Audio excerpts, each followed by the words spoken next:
పెట్టినతను TDP సంబంధించినటువంటి వ్యక్తి.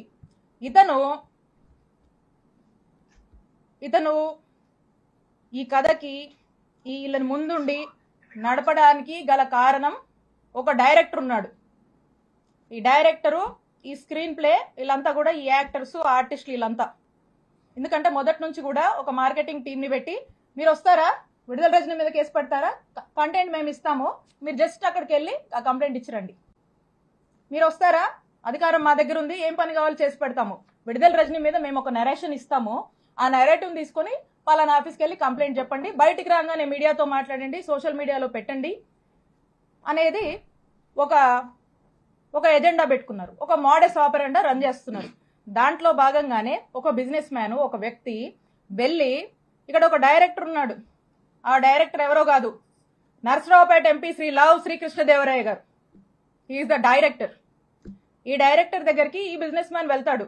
ఈ బిజినెస్ మ్యాన్ ఫ్రెండ్ అంటారు, ఈ బిజినెస్ మ్యాన్ బంధువు అంట, అదే పార్టీకి సంబంధించి అదే వాళ్ళ వర్గానికి సంబంధించినటువంటి వ్యక్తి ఈ బిజినెస్ మ్యాన్. ఈ బిజినెస్ మ్యాన్ వెళ్ళి అతనికి ఏవో బిల్లులు కావాలి, అతనికి ఉన్నటువంటి పెనాల్టీస్ వేవ్ ఆఫ్ చేయాలి, అతను యథేచ్ఛగా వ్యాపారం చేసుకోవడానికి అతని సపోర్ట్ కావాలని అతన్ని అడిగితే, ఇతనికి డైరెక్టర్ గారు అన్నాను కదా కృష్ణదేవరాయ గారు, ఇతనికి ఇల్లీగల్ గా ఎట్లంటే అట్లా వ్యాపారం చేసుకోవడానికి, ఇల్లీగల్ వ్యాపారం ఇష్టం వచ్చినట్టుగా చేసుకోవడానికి, ఎదురే లేకుండా వ్యాపారం చేసుకోవడానికి సహకరిస్తానని హామీ ఇస్తూ కృష్ణదేవరాయ గారు ఈ బిజినెస్ మ్యాన్ ని ఒక కోరిక కోరుతారు.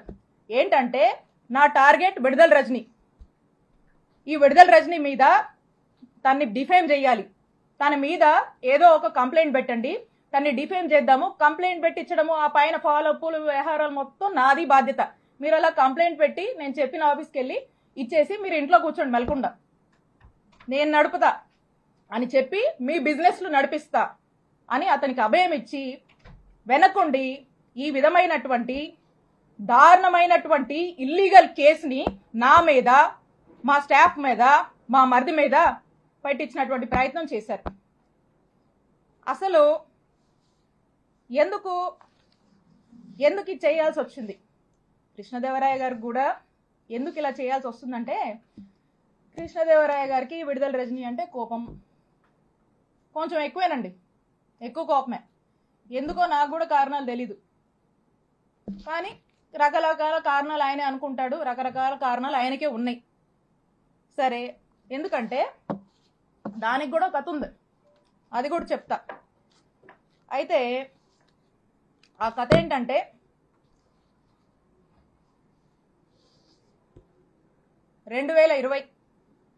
వైఎస్ఆర్ కాంగ్రెస్ పార్టీ అధికారంలో ఉంది. సెప్టెంబర్ 2 వైఎస్ఆర్ గారు వర్ధంతి. ఆ రోజున గురజాల సర్కిల్, ఆ రోజున కరెక్ట్ సంవత్సరంన్నర అయింది మేము అధికారంలోకి వచ్చినప్పుడు కృష్ణదేవరాయ గారు ఏం చేశారంటే, అతనికి ఎందుకో గానీ నా మీద ఎందుకు కోపమో ఏంటో ఆ భగవంతుడికే తెలియాలి, ఆయనకే తెలియాలి కారణాలు. అతని కోసం, అతని గ్రూప్ కోసం, అతను ఇక రకరకాలు ఉంటాయిలేండి. సరే, ఆయన ఏం చేశారంటే,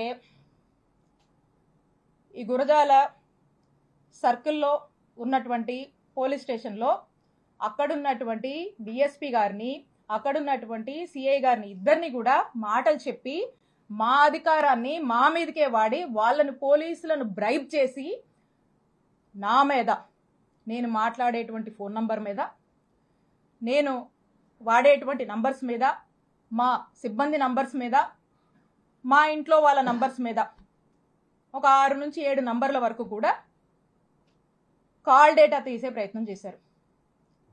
కాల్ డేటా తీయాలంటే ఎఫ్ఐఆర్ కట్టాలి, వీటి మీద ఎఫ్ఐఆర్ కట్టి, ఈ సర్కిల్లో ఎఫ్ఐఆర్ కట్టి ఈ కాల్ డేటా తీశారు. ఇది ఈ రోజున నేను ఎందుకు చెప్తున్నానంటే, మేమిద్దరం ఒకే పార్టీలో ఉన్నాం.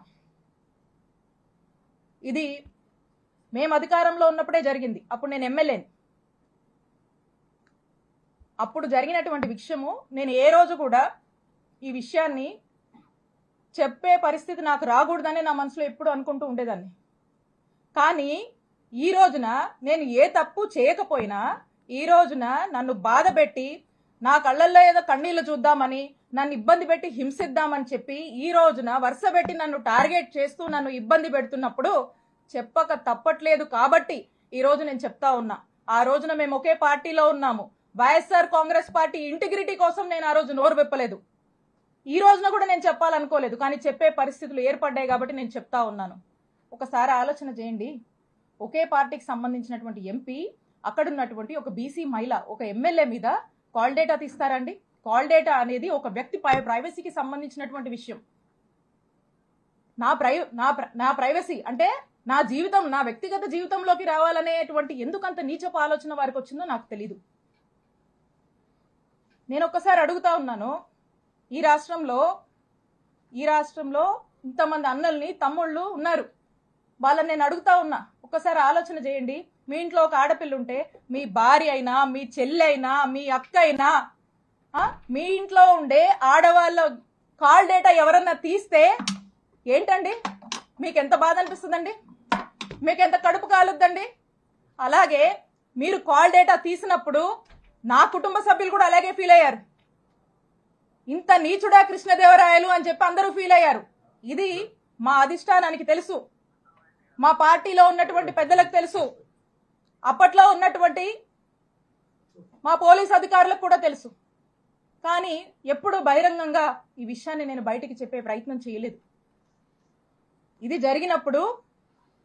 జరిగినప్పుడు మా నాయకుడు జగన్మోహన్ రెడ్డి గారికి ఇంత మీన్ మెంటాలిటీ ఉన్నటువంటి ఈ వ్యక్తి ఈ విధంగా నన్ను ఇబ్బంది పెట్టి ఈ విధంగా చేశాడు అని చెప్పి, కాల్ డేటాలు తీస్తాడా అని చెప్పి నేను మా ముఖ్యమంత్రి గారికి షేర్ చేసుకున్నప్పుడు, 4 గోడల మధ్య జరిగినటువంటి విషయం. మా ముఖ్యమంత్రి గారు మహిళా పక్షపాతి, మహిళలంటే ఎంతో గౌరవం, 2 ఆడపిల్లల తండ్రి.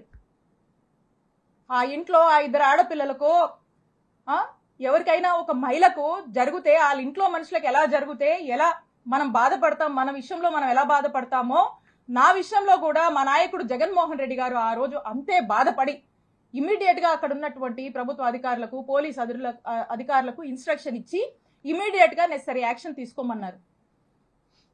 ఇమీడియట్ గా నిమిషాల్లో ఆ రోజు ఇక్కడ పనిచేసినటువంటి డిఎస్పీని, ఇక్కడ ఉన్నటువంటి సిఐని పిలిచి పోలీస్ అధికారులు మాట్లాడితే ఆ పోలీసులు ఏం స్టేట్మెంట్ ఇచ్చారండి?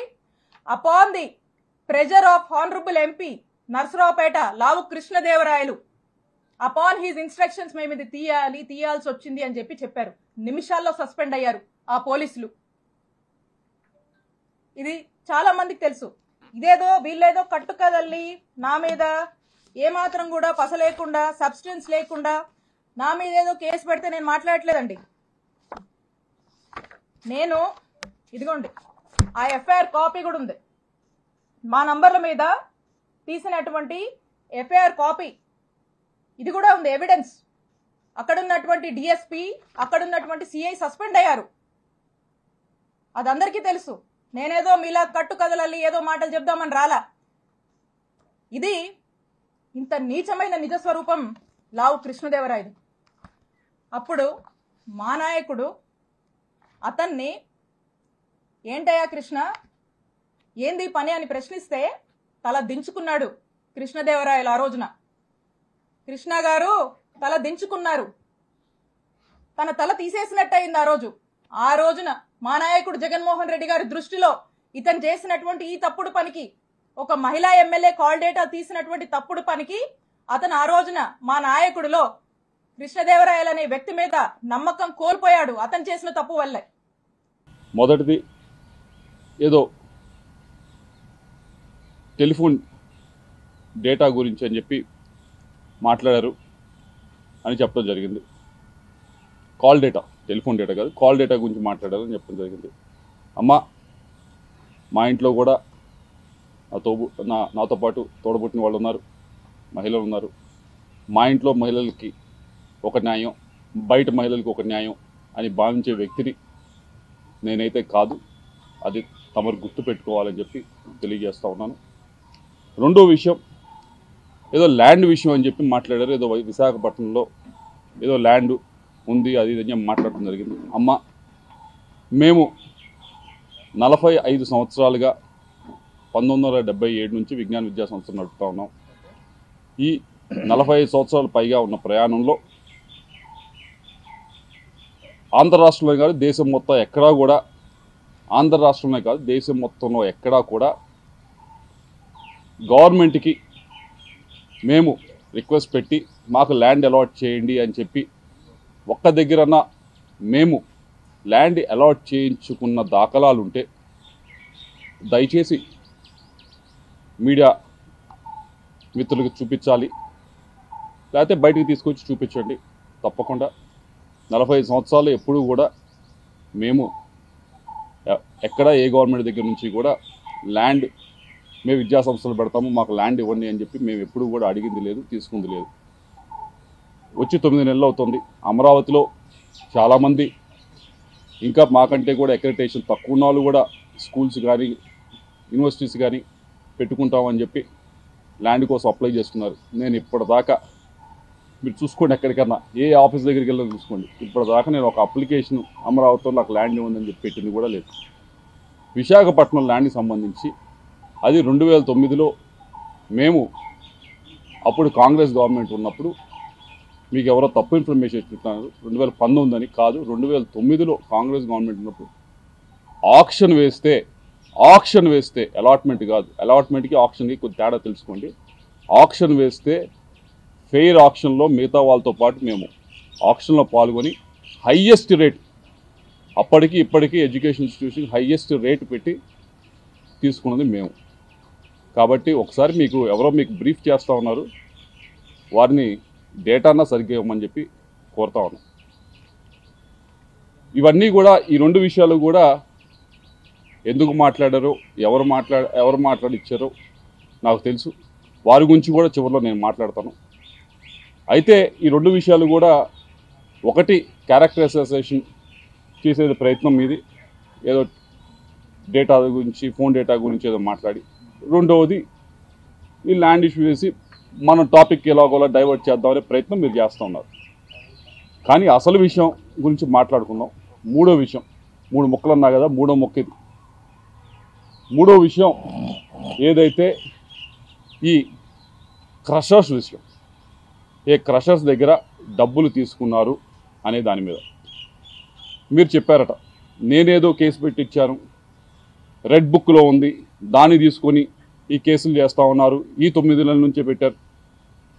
అమ్మా మీరు మరి చూసారో లేదో, నేను మీడియా మిత్రులు కూడా ఇస్తాను, దాని తర్వాత ట్విట్టర్లో కూడా షేర్ చేస్తాను, అందరూ కూడా చదువుకోవచ్చు. ఇది స్టేట్మెంట్ ఎవరిచ్చారంటే పి జాషువా, ఐపీఎస్ ఆఫీసర్. ఈయనకి సర్వీసు 2040 దాకా ఉంది సర్వీసు. ఆయన కెరియర్ ముందు చాలా పెద్ద కెరియర్ ఉంది. అటువంటి వ్యక్తి ఆయన సంతకం పెట్టి ఈ స్టేట్మెంట్ని ఇవ్వటం జరిగింది. ఈ స్టేట్మెంట్లో క్లియర్గా చెప్పడం జరిగింది ఏమి అంటే, ఈ లక్ష్మీ బాలాజీ స్టోన్ క్రషర్స్, దీనికి ఈ యాజమానికి నాకు ఎటువంటి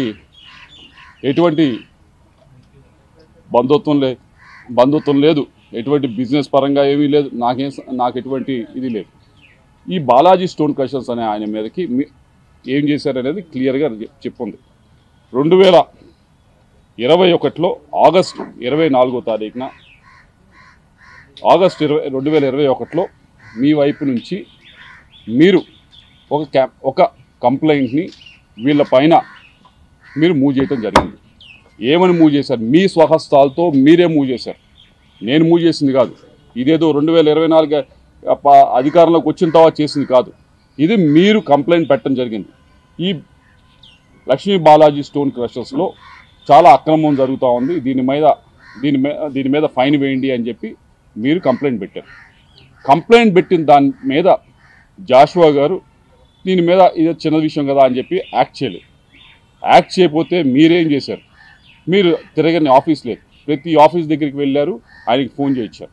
మీరు బాలినేని శ్రీనివాసరెడ్డి గారి దగ్గరికి వెళ్ళలేదు. మీరు ఈ విషయం పైన బాలినేని శ్రీనివాసరెడ్డి గారి దగ్గరికి మాధవరెడ్డి అనే సాక్షి జర్నలిస్ట్ని తీసుకొని మీరు వెళ్ళి, ఏమి ఒక ఎమ్మెల్యే ఫోన్ చేస్తే ఎస్పీ గారు మీరు ఎందుకు యాక్ట్ చేయరు అని చెప్పి మీరు ఫోన్ చేయించి అడిగించలేదు? అడిగించారు, దీని గురించి అడిగించారు. ఇవన్నీ కూడా మీరు తలుపు తట్టారు. ఇదిగో ఈ కంప్లైంట్ గురించి మీరు కంప్లైంట్ పెట్టింది 2021లో పెట్టి ఏమని చెప్పారంటే, దీనిపైన స్టోన్ క్రషర్స్ పైన లక్ష్మీ బాలాజీ స్టోన్ క్రషర్స్ పైన ఈ ఫైన్ వేసే అవకాశం ఉందని చెప్పి మీరు కంప్లైంట్ పెట్టారు. దాన్ని జాషువా గారు ఎస్పీ గారు ఆ రోజు మూవ్ చేయకపోతే ప్రతి ఆఫీస్కి ప్రతి ఒక్క పొలిటికల్ ఆఫీస్ దగ్గరికి వెళ్ళారు, వాళ్ళ దగ్గర నుంచి ప్రెషర్ పెట్టారు. అప్పటికీ మూవ్ అవ్వలేదు. అప్పటికి మూవ్ అవ్వకపోతే మీరు ఇంకా గట్టిగా ప్రెషర్ పెట్టేటప్పటికి జాషువా గారు ఏం చేశారంటే, ఇది అప్పుడున్న ఎస్పీ గారు ఏం చేశారంటే, దీన్ని మా దగ్గర ఆ రోజు ఏదైతే ఆయన హెడ్ చేస్తూ ఉన్నారో దాంట్లో ఉన్న ఆఫీస్లో మా దగ్గర సరిపడా దీన్ని అసెస్ చేయడానికి మనుషులు లేరు, విజిలెన్స్ దగ్గర సరిపడా మనుషులు లేరు అని చెప్పి ఏడీ మైన్స్కి ఇదిగోండి ఇది వెరిఫై చేయండి, ఎమ్మెల్యే గారు ఆ రోజున్న ఎమ్మెల్యే గారు కంప్లైంట్ ఇచ్చారు, వెరిఫై చేయండి అని చెప్పి ఇవ్వటం జరిగింది. ఇవన్నీ కూడా 2020-21లో ఇచ్చిన తర్వాత ఆ ఏడీ మైన్స్ వారు దీనిపైన ఈ స్టోన్ క్రషర్స్ పైన విపరీతమైన ఫైన్ మీ ప్రెషర్తోనే అది కూడా రాశారు. మీరు పొలిటికల్ ప్రెషర్ పెడితేనే వాళ్ళు విపరీతమైన ఫైన్ దీనిపైన లెవీ చేయబోయారు. ఎందుకు లెవీ చేయబోయారు, ఎందుకు రాశారు? మీరు ఈ స్టోన్ క్రషర్ పైన విపరీతమైన ఫైన్ రాయించిన తర్వాత వారిని ఇదిగో మేము ఇంత ఫైన్ అయిపోతా ఉన్నాం అని చెప్పి వారిని మీరు బలవంతంగా తీసుకుని వచ్చి ఇదిగో ఫైన్ అన్నా కట్టు, లేకపోతే నాకన్నా కప్పం కట్టు అని చెప్పి మీరు డబ్బులు తీసుకున్నారా లేదా? ఇవన్నీ నేను చెప్తున్నది కాదు. ఇది 2040 దాకా సర్వీసు ఉన్న ఒక ఐపీఎస్ ఆఫీసరు చెప్తా ఉన్నది. జాషువా గారు అప్పుడు ఎవరైతే విజిలెన్స్ ఉన్నారో ఎస్పీగా ఆయన చెప్తా ఉంది, ఆయన స్వహస్తాలతో ఇచ్చిన స్టేట్మెంట్, ఆయన సంతకం పెట్టిన స్టేట్మెంట్. అమ్మా ఇవన్నీ కూడా మీరు చేసి ఇదేదో రెడ్ బుక్ రాజ్యాంగం నడుస్తూ ఉంది, ఇప్పుడు కేసులు పెడతా ఉన్నారు, నా ఎంట పడతా ఉన్నారు అని చెప్పి మీరు మాట్లాడటం అనేది సమంజసంగా లేదు. కాబట్టి మీ వల్ల ఒక ఆఫీసర్ని మీరు ఇబ్బంది పెడతా ఉన్నారు. మీ వల్ల వీళ్ళనే కాదు ఏడీ మైన్స్ కానీ అప్పుడున్న ప్రతి ఒక్క ఆఫీసర్ని కూడా మీ స్వార్థం కోసం వీరందరినీ కూడా ఇబ్బంది పెడతా ఉన్నారు.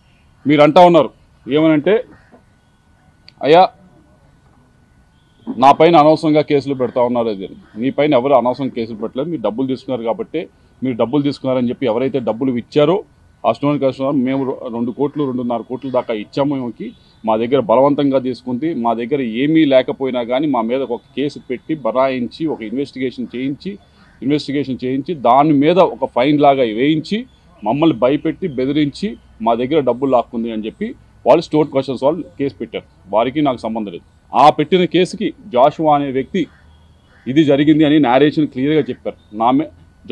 ఆ రోజున్న ఎస్పీ క్లియర్గా చెప్పారు. నా మీద కూడా చాలా ప్రెషర్ పెట్టారు, పొలిటికల్ ప్రెషర్ పెట్టి నన్ను యాక్ట్ చేయమంటే నేను వెళ్ళి యాక్ట్ చేయాల్సి వచ్చింది అని చెప్పి ఆయన కూడా క్లియర్ స్టేట్మెంట్. ఇన్ని స్టేట్మెంట్లు ఉన్న తర్వాత నేను చేయించానని చెప్పడం చాలా విడ్డూరంగా ఉంది. కాబట్టి ఇంతకంటే ప్రూఫ్ లేదు. ఇది దయచేసి మీడియా వాళ్ళకి ఇస్తాను, మీరు చూసుకోండి. ఇందాక చెప్పాను ఈ మొత్తం వ్యవహారాన్ని ఏదైతే క్యారెక్టర్ అసాసినేషన్ కానీ టాపిక్ డివర్షన్ కానీ ఇవన్నీ కూడా మీకు ఎవరో బ్రీఫ్ చేస్తూ ఉన్నారు. నేను వారికి చెప్తా ఉన్నా, నేను 2024 జనవరిలో నేను రిజైన్ చేసి బయటకు వచ్చాను. ఆ రోజు నుంచి ఇప్పటిదాకా నేను ఏ ఒక్క వ్యక్తి గురించి కానీ బయట కానీ మీడియా ముఖంగా కానీ పబ్లిక్లో ఎలక్షన్స్ టైంలో కానీ ఎలక్షన్స్ అయిపోయిన తర్వాత కానీ ప్రైవేట్గా కానీ ఎక్కడా కూడా నేను ఏ వ్యక్తి గురించి మాట్లాడింది లేదు, ఏ వ్యక్తి గురించి తప్పుగా ఎవరి దగ్గర మాట్లాడింది లేదు. కానీ ఈరోజు ఎవరైతే మీరు వెనకమాల నుంచి మాట్లాడిస్తూ ఉన్నారో, ఎవరైతే మీకు ఈ టాపిక్ డైవర్షను క్యారెక్టర్ అసాసినేషన్కి ట్రై చేస్తూ ఉన్నారో, నేను వారికి చెప్తా ఉన్నా, ఇప్పటిదాకా నేను రిస్ట్రైన్గానే ఉన్నాను, నేను ఎక్కడ మాట్లాడను. కానీ ఈ రోజు నుంచి నాకు కూడా ప్లాట్ఫామ్స్ ఉంటాయి, నేను మాట్లాడే అవకాశం వస్తుంది, నాకు చాలా అవెన్యూస్ ఉంటాయి. వచ్చిన అవకాశంలో వచ్చిన ప్రతి ప్లాట్ఫామ్ మీద వచ్చిన ప్రతి అవెన్యూలో కూడా నేను మిగతా వాళ్ళలాగా ఏదో బూతులు తిట్టే కార్యక్రమం నా వల్ల కాదు, నాకు చేత కాదు. లేకపోతే మిగతా వాళ్ళలాగా ఈవిడ చెప్పినట్లు నిన్న అబద్ధాలు చెప్పడం అనేది నాకు చేత కాదు. నేను నిజమే చెప్తాను, ఏదైతే ఉందో ఆ ఫ్యాక్ట్స్ మొత్తం మేము బయటికి చెప్తాను. ఈ విషయమే కాదు చాలా విషయాల గురించి మాట్లాడతాను, పేరులతో సహా తీసుకొని మాట్లాడతాను. ఇది ఎంత దూరం వెళ్తుందో చూసుకున్నాం. మీ అందరికీ చెప్పేది ఒకటే, మీ వెనకమాల ఎవరైతే ఉండి మాట్లాడుతున్నారో వాళ్ళు చెప్పేది ఒకటే, మీరే మొదలుపెట్టారు, ఇప్పుడు దీన్ని మేము ముందు తీసుకెళ్తాం. తప్పకుండా దీనికి తగిన విధంగా సరైన సమయంలో తప్పకుండా వచ్చిన అవకాశాన్ని ప్రతి ఒక్కటి ఉపయోగించుకొని పేరులు తీసుకొని కూడా మాట్లాడతా అని చెప్పి మీ అందరికీ కూడా తెలియజేస్తాం.